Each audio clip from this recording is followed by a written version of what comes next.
بسم اللہ الرحمن الرحیم۔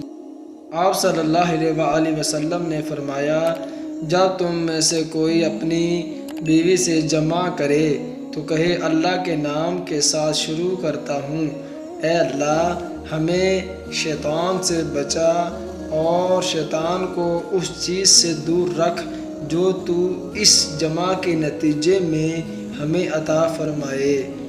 یہ دعا پڑھنے کے بعد جمع کرنے سے میاں بیوی کو جو اولاد ملے گی اسے شیطان نقصان نہیں پہنچا سکتا۔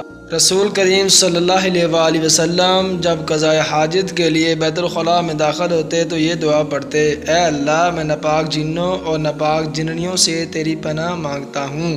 میرے دوستوں، میرے بھائیوں اور میری بہنوں، اس حدیث شریف سے میں یہ معلوم ہوا کہ اگر کوئی بندہ ہم بستری کرتا ہے تو ہم بستری کرتے وقت یہ دعا پڑھ لے کہ اللہ میں شیطان سے پناہ مانگتا ہوں اور تیرے ہی نام سے شروع کرتا ہوں، تو اللہ تعالیٰ ہم بستری کے نتیجے میں جو اللہ تعالیٰ اولاد عطا فرمائے گا اس کو شیطان سے دور رکھے گا۔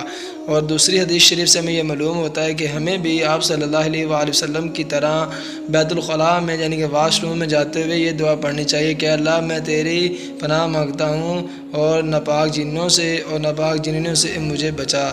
دعا ہے کہ اللہ تعالیٰ عمل کی توفیق عطا فرمائے۔ اور اگر آپ اس چینل پر نیو ہیں تو پلیز اس چینل کو سبسکرائب کر دیں، لائک کر دیں اور ایک اپنی طرح پیارا سا خوبصورت اور بیوٹیفل ایک کمنٹس بھی کر دیں تاکہ ہر آنے والی نیو اسلامی ویڈیو یا اسلامی اپڈیٹس آپ تک بآسانی آ سکے۔